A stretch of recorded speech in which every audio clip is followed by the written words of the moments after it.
Assalamualaikum warahmatullahi wabarakatuh. Apa kabar sahabat hebat? Semoga semua dalam keadaan sehat dan semangat.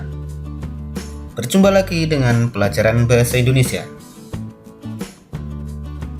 Kali ini kita akan mempelajari materi menunjukkan kesalahan penggunaan ejaan. Ayo kita pelajari bersama.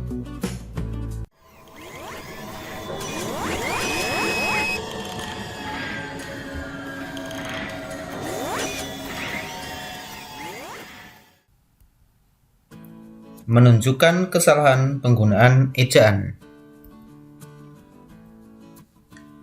Indikator menunjukkan kesalahan ejaan yaitu huruf kapital, penulisan, kata depan, gabungan kata, partikel, bentuk ulang, dan kata berimbuhan pada kalimat, yaitu menuntut kita untuk dapat menemukan kata yang salah dalam kalimat. Misalnya, setiap 3 minggu sekali di tanah lapang ada senam poco-poco. Kesalahan ejaan kalimat tersebut yaitu kata minggu.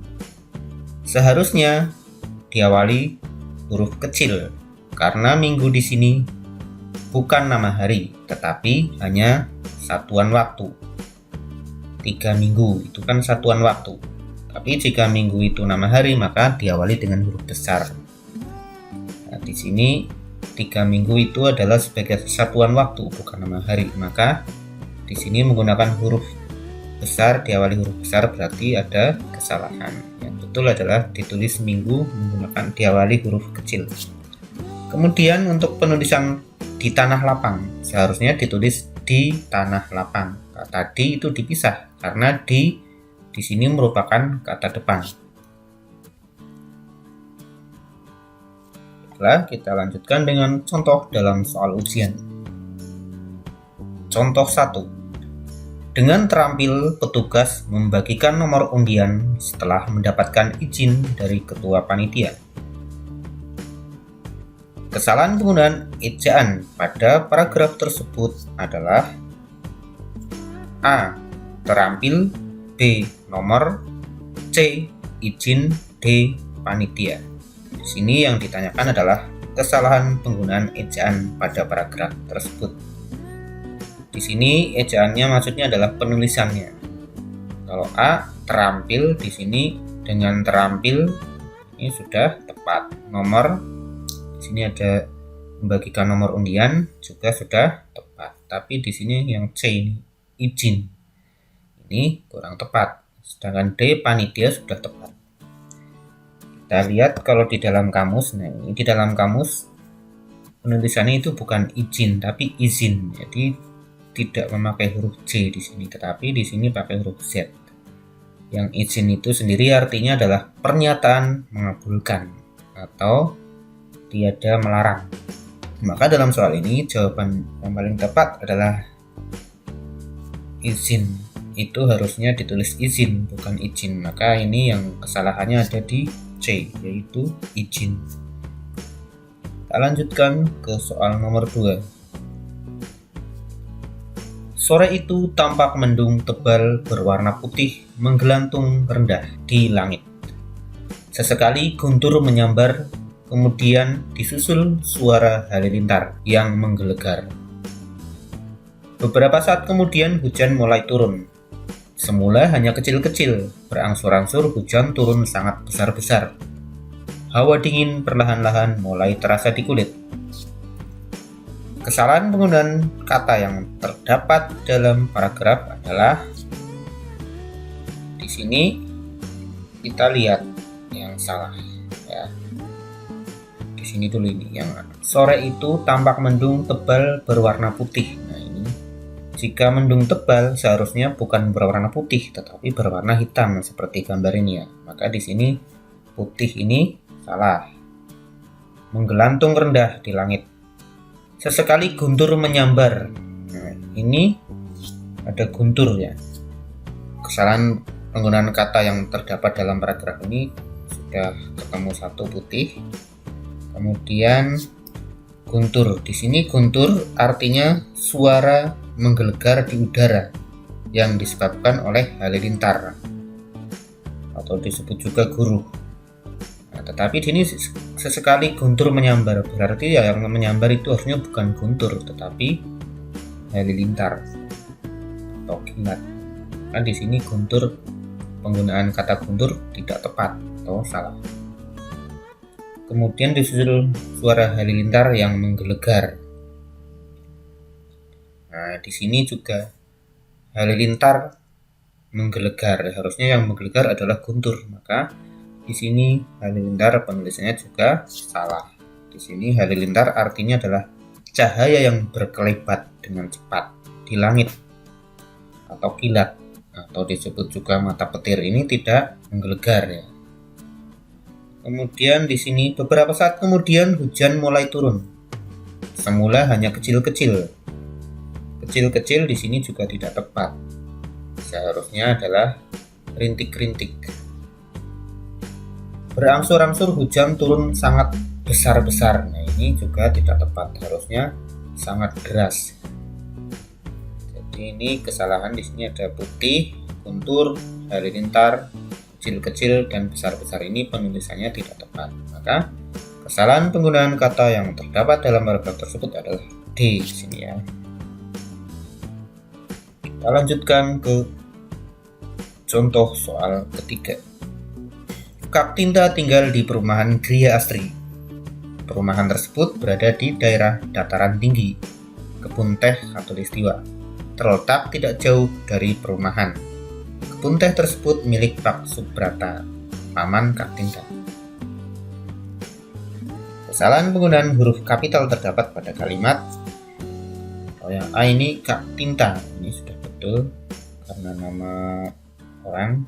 Tinggal di perumahan Gria Asri, ini nama perumahan juga betul, diawali huruf besar, perumahan Gria Asri. Yang B, perumahan tersebut berada di daerah dataran tinggi. Nah, di daerah dataran tinggi ini bukan nama tempat tapi hanya dataran ya. Ini jadi tidak tepat. Kemudian yang C, kebun teh tersebut milik Pak Subrata. Nah, Pak Subrata ini diawali huruf besar betul, dan Kak Tinta juga betul. Kemudian D, kebun teh Khatulistiwa, ini juga nama kebun teh betul. Jadi yang tidak tepat di sini atau salah, kesalahannya terdapat pada penulisan kalimat B, yaitu perumahan tersebut berada di daerah dataran tinggi. Ya, kesalahan penggunaan huruf kapital ada pada kalimat yang dataran tinggi ini. Jadi jawabannya adalah B. Kita lanjut ke contoh soal keempat. Penulisan huruf kapital yang tepat terdapat pada kalimat. Kita cari yang tepat. Contohnya A, ibu membeli roti Bika Ambon, jeruk bali dan batik Palongan. Di sini tidak tepat ya, karena Bika Ambon ini bukan nama daerah. Maka tidak perlu diawali huruf besar. Di sini juga batik Pekalongan, ini juga bukan nama daerah. Yang B, Surya mengikuti kursus bahasa Mandarin setiap 2 minggu sekali. Ini juga tidak tepat. Bahasa Mandarin harusnya bahasanya tidak diawali huruf besar atau Mandarin. Setiap 2 minggu sekali. Nah, minggu di sini sebagai satuan waktu, maka salah jika diawali huruf besar. Yang C, Rian dan Maya mengikuti ekstrakurikuler pencaksilat 2 kali seminggu. Ini juga kesalahannya di sini.